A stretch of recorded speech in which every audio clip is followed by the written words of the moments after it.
welcome once again to this series, God's Principles for Healthy Relationships. My name is Debbie Raj and I'm here with my husband Martin, and we are certified life and relationship coaches. We have a burden because of our own experience and our friends and others we see around to share God's principles to have healthy and beautiful relationships that can help us move forward, not only with others, but even with our own selves and with God, because they all are interconnected. And today's topic is diverse dynamics, when we have differences in our relationship. And as you can probably see here, my husband and I, we are from different places, different countries, so definitely there is differences. But how can we move forward and grow through differences? There's a verse in Ephesians 4:2 that says, with all loneliness and gentleness, with long suffering, bearing with one another in love. It is a fun topic for us to discuss about because it brings back a lot of memories. One of the things that I would like to share is in the beginning of our relationship, Debbie and I, we were watching a documentary. I am not sure which documentary it was. Anyway, there was someone walking and she was leaning on me. And then she was distracted and there was an important scene that was going, so I wanted her to watch it. So I knew whoever was passing by, it was not an important person. So I didn't tell her, I just turned her shoulder and told her, watch. And then when we had to use a restroom break, she didn't talk with me anything. I was confused. Why isn't she talking to me? I didn't do anything wrong. So after a few seconds, what did you say? So I was kind of shocked with that experience because I had in my mind a little bit that behind thought that in India, guys are very controlling and they don't really respect the ladies. So even though everyone talked about Martin's character very highly and I saw him and we interacted, we had time to get to know each other and build a friendship before we started the relationship, I had that behind me let me make sure I'm not getting with someone that will be dictatorial and overbearing and just trying to control and micromanage my life. I want to be independent and have my individuality, and I do want to submit to my husband, but I want to know he is not pushing me to do stuff. And if this is how we start, then how is it going to continue? So I was like, this is kind of like a yellow light to me, and I was just processing all of that. Yeah. So I actually expressed I don't feel comfortable. You can tell me what you think, but I don't want to have any hint of force or control because I'm not for that. Yeah, and I wasn't forcing her. So in my culture, it is a very common thing for you to do it to your friend, your family member. It was not something out of the ordinary, and it didn't mean we are trying to control someone. So that is exactly why I did it. And I explained to her, see, I'm not trying to control you. You know me and you have all the freedom. It's just that I felt like you would miss an important part of the documentary. So I just did what I did. And then I think she understood a little bit, but then she kept quiet. That next weekend, she is spending time with me and my friends, Indian friends. One of the guys does the exact same thing to Debbie. And I explained to her, see, there's not just me, we don't try to control, it's just part of our friendship. We take the rights to do that. And then we both started laughing at how that incident was. And that is when we realized we do have differences, whether it is cultural differences or gender differences. We have differences because we come from two different worlds, right? And it is up to us whether we grow from it or whether we are stuck in our own way of thinking and not grow from it. In fact, if we allow to grow, we will learn to adapt from different cultures and become familiar with it, and we can adjust and change according to different cultures because it is fun to learn about different cultures. It is fun to be part of different ethnicity and just to have fun, So that is how it all started off, even though we were in the beginning parts of our relationships. But how do we, or how did we also face our gender differences, love? So, with gender differences, I remember one day I was really tired and exhausted from work and just a lot of things. I was getting a little overwhelmed. And I told him my situation and then other responsibilities that weekend. And I was like, expressing my heart out to him. And he looked at me and he was like, I don't see the big deal with all of this. Like, why are you stressing out? And my heart just dropped. And I was like, hey, this is my boyfriend, and he's not even like empathizing with me or saying anything like, I'm sorry you're feeling like that. He's just like, what's the big deal? I don't see it. I was so disheartened. I thought immediately like, better call my girlfriends or someone that truly I can share and will have a listening ear and at least, just understand.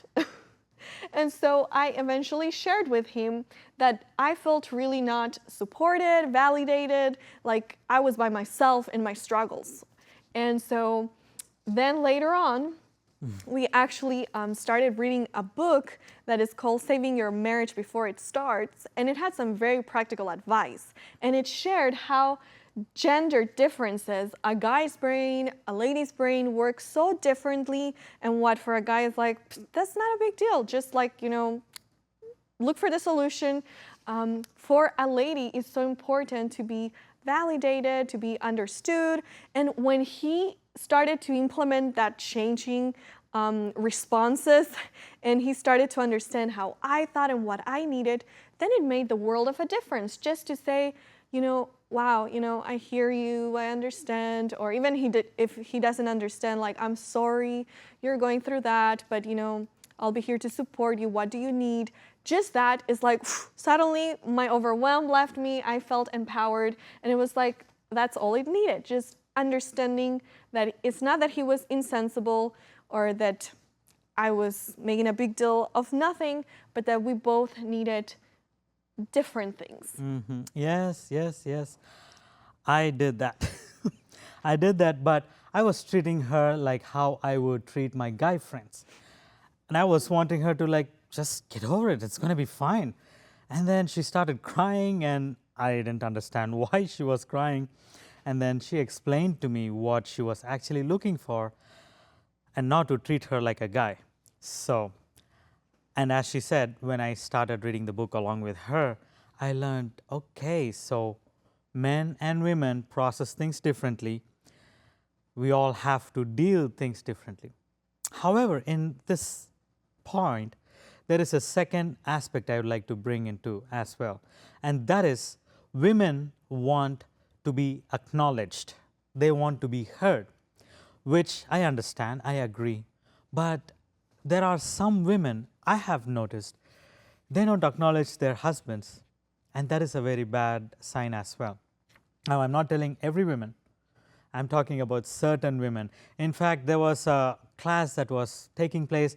I attended the class, and the wife was telling a lot of how guys should behave, how they should be respectful to women, and especially when it comes to a life partner, how you need to acknowledge your wife, and all those details. But then in her personal life, she doesn't respect her husband. She doesn't acknowledge her husband. And that was a very sour experience for me to know that she was teaching one thing. Yes, she's teaching how women need to be acknowledged, but don't men need to be acknowledged as well? And sometimes we have this misconception that men have to be put into a box. That is where men are. This is how they are going to be, and that is it. And then women have to be put into another box, and that is how all women are going to be, and that is it. But that is not true. Different men have different ways of working through things. And for me, acknowledging is very important. If I'm sharing something, there are people, when they cut me off, I don't like it. Because for me, if I'm sharing something, it is very important for me. And especially if I'm sharing it with Debbie or my friends, I would want them to listen to what I'm sharing, and then they can share their thoughts. So it goes both ways. And again, we don't have to all deal men and women in the same way. Each person will have to be dealt with differently according to their emotional needs and all of that. But when you are preaching about something, you also need to practice it. So definitely gender differences can be an important aspect why there's that diversity and those dynamics in relationships and just in interactions in general. So understanding ourselves, others better, I think that is the root. More understanding, like what are you looking for? And sometimes we need to ask each other, like, are you sharing this? Do you want some advice, or do you want just, to be listened? And it helps to understand each other and ask questions because, not because we're a girl or a guy, we need different things all the time, but we might need different things at different times. So it's important to express. And the other area that there can be very different dynamics is cultural differences. So what are some cultural differences we faced? And we kind of shared at the beginning a little bit, the one on things that for me might be controlling. For another culture, it's just it's something that for me is being polite, like saying, please, thank you, or excuse me. For other cultures, that's not part of their culture. I would like to share something. This thank you, please. In Indian culture, at least from South, we don't tell that to others, especially if it is your best friends. And when you're in your friend's circle, they won't say it. And if you tell, like if I tell my friend, thank you, the other person will be like, why are you saying thank you to your friend, your best friend? I thought we were friends, Those are some things that were different that I had to learn when I came to this country. And I like to say thank you many times to anybody, even to my husband, that is my closest person all the time. Is like, thank you for every little thing all the time. So yeah, that's a big difference in culture that we can have. Some other things can be foods, traditions, family dynamics. I mean, there's so many. I remember when I first met Martin, because I did have this preconceived idea of, like we all do, of different cultures. So as I said before, I thought Indians are controlling, they don't really, value ladies, or they mistreat them. And so I was like, that's not a culture would match with me, as I come from a Hispanic, more European background. I want, in a way, that warmth of Hispanic, so more like expression. And in India, it's the opposite. They express in their own ways, but I was like, I don't want to be with a guy that doesn't, give a hug or express affection. That would be so cold. So that was something I was like, that doesn't match. So I had all of the ideas of what Indian culture was like. And then when I actually met Martin, I started to meet him as a person with his own habits of life and part of his culture, that he had accepted other things that were totally different from what I thought an Indian was. And so sometimes giving people as well time to really know who they are and not put every culture into a box either, is very important. Yes, and another part of cultural difference is how we speak. Languages can be part of it, but also certain phrases that we use might be different in India compared to the US. And one of the examples that I remember is my brother and his friend, they were talking, and then my brother said, and I met with an accident. And that was his statement, and his friend starts laughing.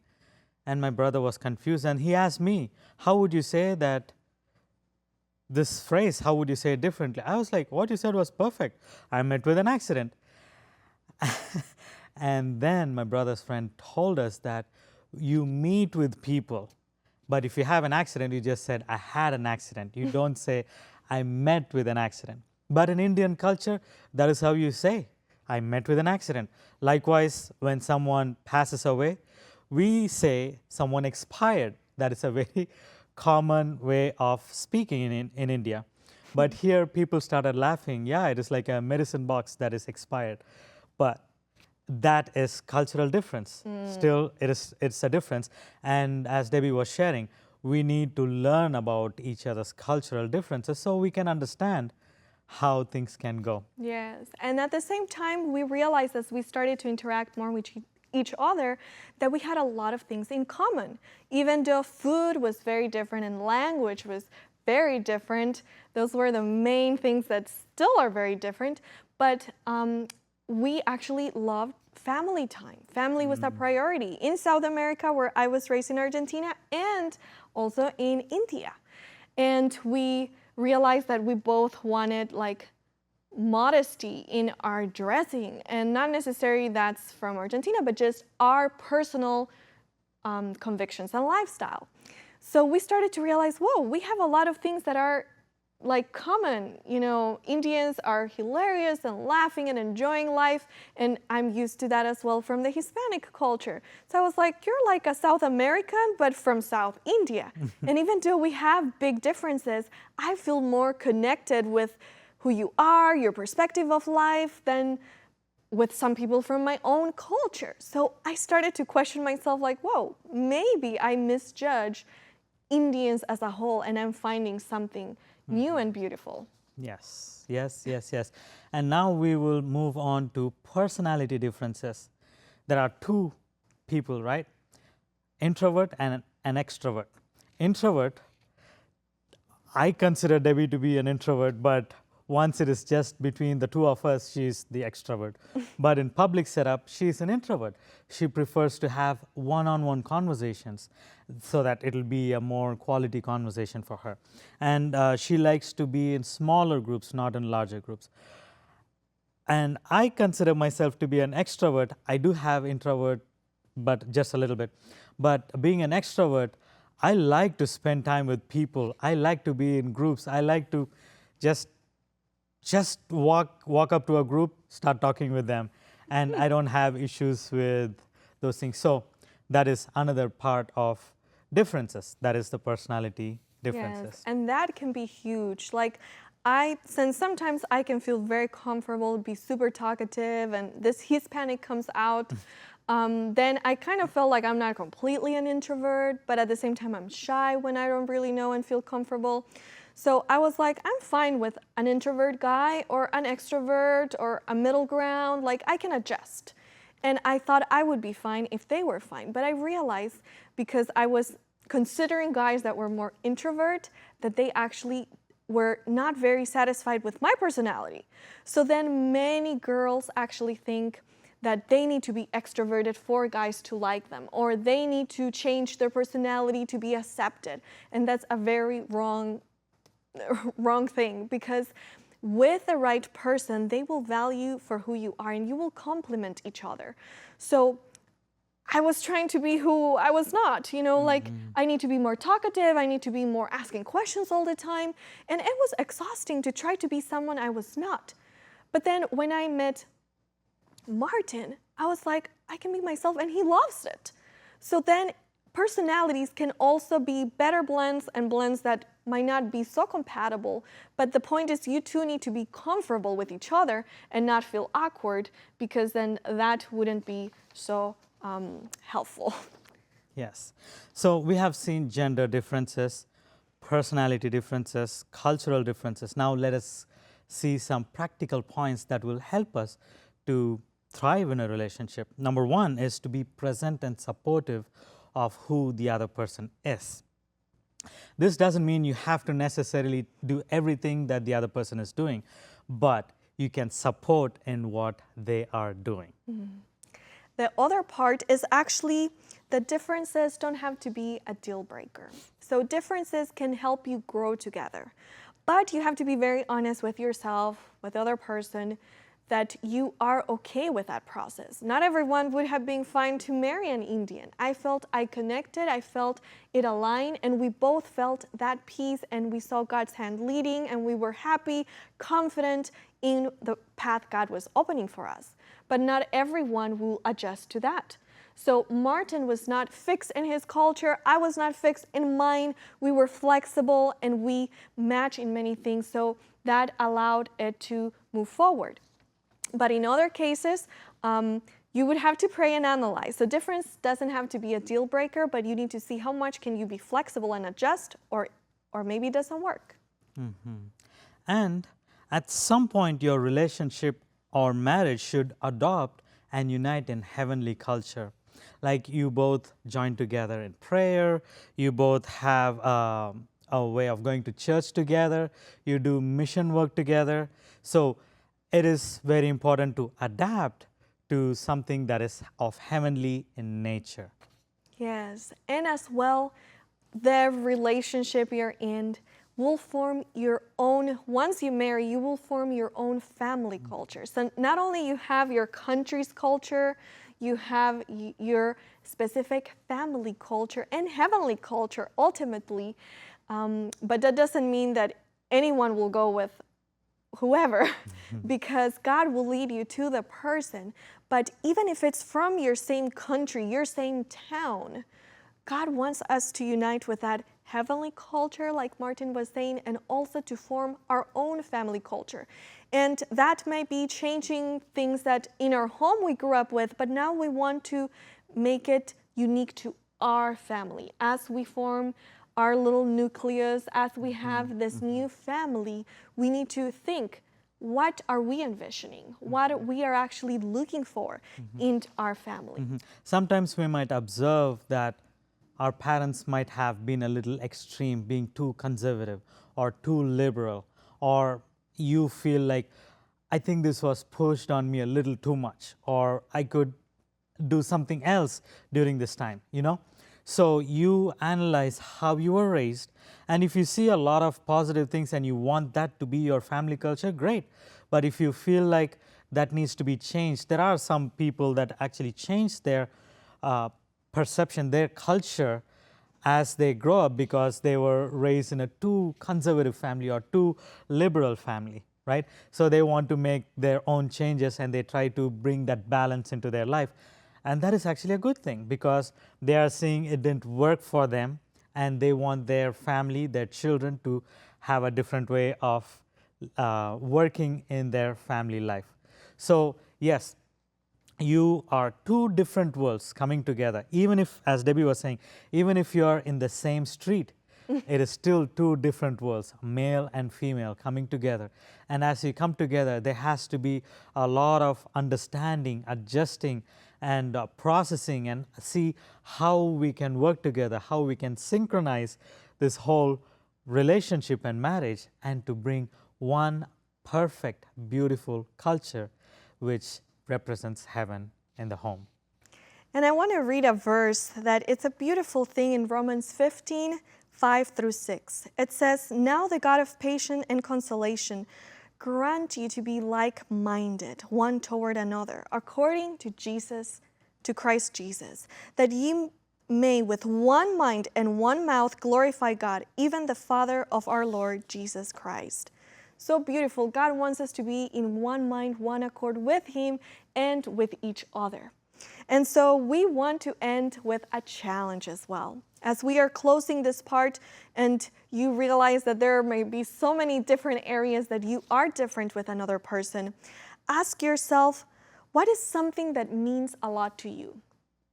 And share with your partner, and also let them express fully what is something that really means a lot to them, and try to understand each other, whatever that might be. And so as we close with this, as we've shared a little bit from our experience, just remember that differences don't have to be a deal breaker or the end. They can be the beginning of growth and more beauty that you can explore, learn about each other, and just make it an experience that you both can embrace and flourish with it. So until we see you next time, we will end the Diverse Dynamics, this series of God's principles for healthy relationships.